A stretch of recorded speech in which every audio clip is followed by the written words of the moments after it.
until the floor is dry. Then we could take back our bedding, we spread them again, and we sleep.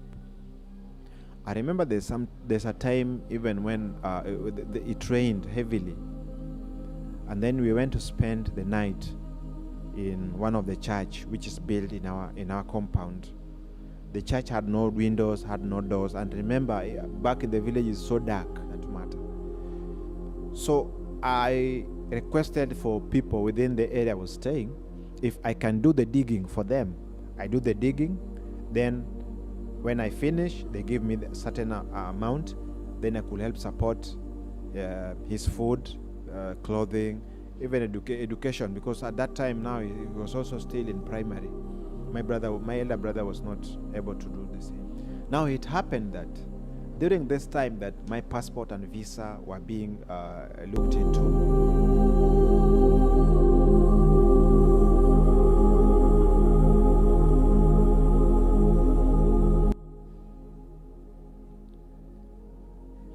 So we pick them and then escort with water, or sometimes back at home where we spend our night. When it rains, now we have to unfold our beddings and stand at a corner to wait until the floor is dry. Then we could take back our bedding, we spread them again, and we sleep. I remember there's a time even when it rained heavily, and then we went to spend the night in one of the church which is built in our compound. The church had no windows, had no doors, and remember, back in the village is so dark. So at this time, we went and spent the night there. Nothing happened to us, though it is a risky place, because we know like hyenas also sometimes used to move. But we thank God that at that time we say that he saved us, because we slept there over the night with the doors and everything open, and we were just safe. If we look at our roof, the roof was blown off. Now it was an old one, and even that money to rebuild it again could not be anywhere near, because my mother was actually also struggling to get that same fund. School was also even a challenge to us, because just try to picture a child in the village who has no proper school uniform or books. How does it look like? I have tattered clothes, I have no shoes, bare barefoot, and that is the way we go to school. Even a book, sometimes you'll be sent back for a book, you go back, or even fee. Now these were not possible to be provided or to be produced back at home, because of that nature of condition that we lived in. Now it happened that during this time that my passport and visa were being looked into, I stayed with my uncle in Shire. He's late now. My uncle is now late, but the wife is still there. She cared so much about us. We are his children, including my younger brother. Now it reaches a point whereby I could go and look for money. And looking for money was not that so that I can feel much more better or something like that, but to take care of the younger brother, who was now left in the hands of my elder brother. And because my elder brother also had no sources of income, he was just there. Even a house, did not have any well-structured house or built for that matter. So I requested for people within the area I was staying, if I can do the digging for them. I do the digging, then when I finish, they give me a certain amount, then I could help support his food, clothing, even education, because at that time now he was also still in primary. My elder brother was not able to do the same. Sometimes I used to do odd jobs, just going up in somebody's roof to repair aerials, the TV aerial. And these were also areas for me to get an income, and seeing myself not just to be wasted, just staying there, but to do something productive. And at some point now in life, after we got information, that is with the kids we were with, because we were told that there are other kids that we were taken, we were sponsored. So we were to be taken to America so that we are able to get education and also to be involved in Christian life. That means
as opposed to the one in Kenya. So in short, what we were actually being taught in were Christian values, because even in terms of the pieces that we were being taught, you'll get a memory verse. There you could read a memory verse, and then there are also tests that you could actually definitely go through and see the test. So that is the system that actually were introduced when we were in America, back in America. But when now we came back, because after 2 years, I came back to Kenya. And then when I came back to Kenya, now I had to start from scratch. Life was not the same. It was not the way we thought maybe it's supposed to be, because when there you see a different life. Then when now you come back to your country, you find now it's a different scenario altogether. The struggle continued even after coming from America. This is a place where I was informed that my mom, actually we lost her at the time when we were now when I was struggling now to go to the US. And they did not want to tell me, because I had gone through a lot of torture, I had gone through a lot of challenges, which they were the people who are involved decided not to inform me, because some of them were going to hurt me. So as they mentioned to me when I came back that, your mom had passed on, and we did not want to tell you. At that time I was ready to meet her, because I came with some other things I collected from people in the US, things that were actually meant for her. But only to my surprise that she had already been buried. The place now looked like it had grass had already grown at that point. So we had to stay with my stepbrother, where my other two siblings were. So we stayed there. This is where we slept. This is where we did most of everything, because even the house that we were staying with had already collapsed. It went down, and nobody else to support even financially to come in and say, oh, these kids, I'm seeing the building is actually collapsing, or the building has collapsed, so we can help them build a better house. Nobody took time. But where my other brothers were, that is where I said that is where I was going to be. Now, leaving from that point, I went back to Siaya. Life was still the same, because I was looking at the younger brother. He has to get a life. My elder brother has also to get a life. And I remember too well when my mom told me in her own word that you will be able to help your family even after you've reached a certain level. I was very ambitious, and I said my dream has to come true. First of all is to get education and to get better education. And the sponsor never actually left me at that point, because I was blessed. Even the children or the people, the children that were sponsored with me, actually they get more or less of one sponsor. But to me, I was blessed. I was the one who even writing letters. I used to write even 7 letters, 7 sponsors. And so these 7 sponsored, some of the kids in the choir, I believe some of them did not have sponsors. So the sponsored from my end used to support them. But I'm thankful that all these were coming as a blessings after the struggle. So life was never easy as it happened, because after that now I went through primary. Just here in Kenya, I went through primary up to high school. I completed. After the completion, again it was still struggle. I look back home, see how home looks like. No one is there to support us. Now we say it is our own mantle. We have to carry our own burden. This is ours, and nobody was going to help us to stand up. It is us to stand up. I talked to my younger brother and told him, "You will go to school. You will pass. You will definitely go through me." And even in any other way, I did not know where the funds will come from. In fact, even the people who were sponsoring me, I tried to ask them if they could able to support, but it was not easy, because whatever happened during that period, many children had already been taken, so there was no opportunity for him. But I told him, you're going to go through the educational system. So God helped me, and then from there I came back. I went to from Siaya, I went to Kisumu again, and then from there now I was able to travel to Mombasa, where I am today.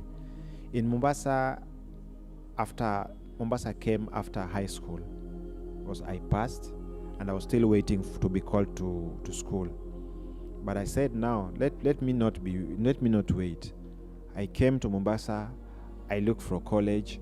I informed my sponsors through the office that we have in Kenya, that now I have chosen a course that I'm going to take, and this course was related to what I have always been passionate about, and that is community development. So I studied social work, community development.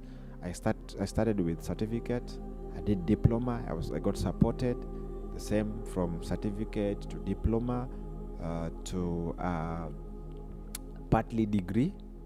That is through studying the same course, which then definitely God helped me through that. But as I was doing this, I also had my other challenges. The challenges were to get funds, to get finances. So what did I do? I went to look for a job. The first job that came in my mind, I went to a certain company. I saw an advertisement. They were looking for security guard. And when I read the poster, I knew where the place was, so I went there. When I went to be interviewed, I was told that I'm still young, so I need to go back, and then I can apply next time. But I could see people are being taken, people are being recruited. So I said, even if these people don't want to recruit me, I will still come here every day. So I went like that every day. Imagine going there every day. You are being seen and you are being chased away, and every day you go there. Then at some point, people started dropping. Then I was told, young man, you really have ambition and you really have hope. Your hope has actually bore fruit. Come, we want to train you so that you become one of us. And so when I went to that place, I was recruited as a guard. So my assignment was to work at night, and then in the morning somebody comes, takes over the work, I hand over, just like that. So the little funds I used to get, even here, it was never easy because I used to speak my mind. And at some point, now these people realized, even my supervisor realized that this boy was very bright and he might put me in a hot soup because there are things that were being done which were against my will. For example, there are people who are being favored when it comes to assignments. They're given assignment to a place where actually is very safe. For me, I used to be taken to places like, I remember I was taken to Taib Ali Taib's place. That's a former, it's a politician. I went there, I worked there. I was also taken to Mojaraba. That is a place where I also work. But looking at even other places that I was being placed, these places were very risky because sometimes you could see somebody is being killed just next to you. Just next to you. And you say it is God because for you, you have been covered by the blood of God. And every day you have hopes. So at that point, now again, I decided after working for some time, I got some funds, sending it back home, supporting my brother to get a house, my smaller brother at least to keep on with education because I did not want him to go off that radar. So I went up to a certain level whereby now I decided I want to join college. And so when I joined college, that is where now I took my social work, both certificate, diploma, and then degree at the degree level. And so that is an eye-opener from there. So my struggle never ended like that. Even in college, I used to do small jobs, just taking pictures. Well, a friend of mine sold me a very nice BlackBerry. I did not know where even I got the money to buy the BlackBerry, because the BlackBerry actually is still up to today. It is there, but it's spoiled. I used to take pictures. Students, I take them pictures. Then from there, I go and wash for them the pictures. Then bring them the photos. Then they pay me, and that is how I survived even in college, and even at some point. We used to tunaenda kwa mjengo, hizi kazi za mjengo hizi tunahakikisha kwamba tumefanya kazi mpaka tukirudi nyumbani you just useless in terms of, yani umefanya kazi mpaka umechoka, you don't have, hizi zote zimechoka. And that we are saying is on the glory of God, because some jobs hizo zilikuanga zingine risk. Ni ile tu kenye nashukuru Mungu ameniwezesha sikufanya ni kazi ya uwizi. Hiyo sikufanya, lakini kazi ambazo zilifanya ni kazi ambazo zinajenga jamii, na hizi kazi pia naona kwamba zimeniinua kwa njia moja au nyingine, kwa sababu imeniwezesha kufikia watu ambao singeweza, watu ambao wangeweza kupata ujumbe kamili ama ile information appropriately.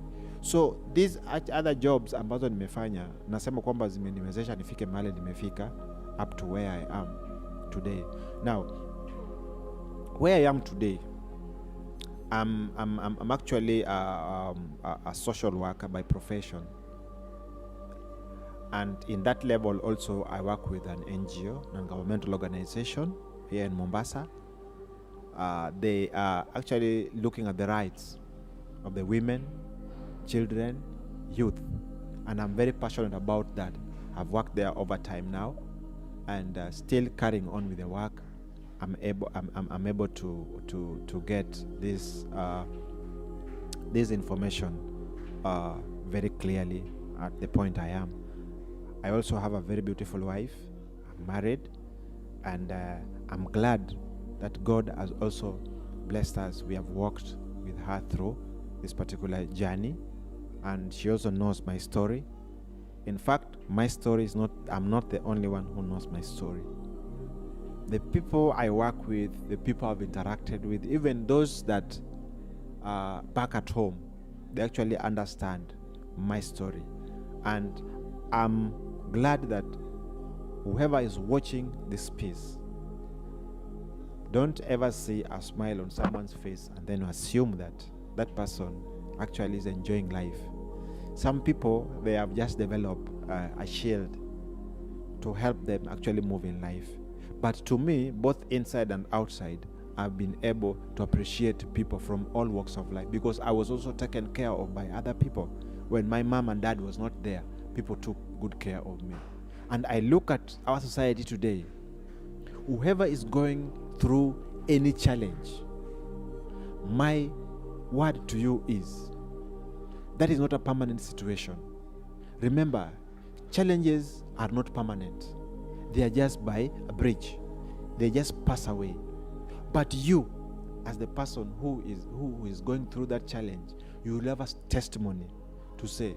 A testimony is not only known by somebody, only one person, but a testimony is known by many people. So you testify of the goodness of the Lord, what the Lord has done to you, you testify.